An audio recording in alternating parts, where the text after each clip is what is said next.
স্বাস্থ্য এবং শিক্ষা খাত নিয়ে কি গবেষণা আছে বা আপনার কি রিসার্চ আছে, কি প্ল্যান আছে, পরিকল্পনা আছে?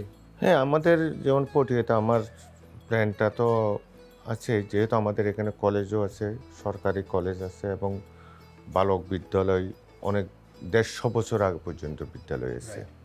তো এগুলি আমরা সরকারি করার জন্য অলরেডি মন্ত্রণালয়ে কথা বলেছি।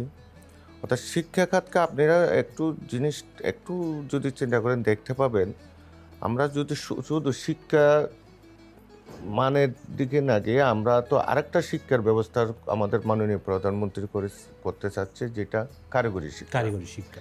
কারিগরির যদি শিক্ষাটা আমাদের হয়, তাহলে আমাদের ছেলেমেয়েরা যারা বিদেশে যাচ্ছে তাদের একটা কর্মসংস্থানের দ্রুত ব্যবস্থা হবে। সেই সুবাদে এখন আমাদের এই যে পটিয়াতে অলরেডি আমার কারিগরি শিক্ষা স্কুল এবং কলেজের জন্য চলে আসছে। এখন আমরা জায়গা খুঁজতেছি, জায়গা খুঁজলে হয়ে যাবে। এবং স্বাস্থ্য খাতটা আসলে খুবই একটা ডিফিকাল্ট ব্যাপার। এটা নিয়ে আমাদের স্বাস্থ্যমন্ত্রী মহোদয়ের সাথেও কথা হয়েছে এবং আমরা প্রস্তাবনা দিয়েছি আমাদের এই যে স্বাস্থ্য খাতটা ২০০ শয্যা বিশিষ্ট করার জন্য। এখন কত শয্যা? এখন ৫০ শয্যা আচ্ছা। এবং আশেপাশের উপজেলা থেকেও এখানে চলে আসে রুগীরা।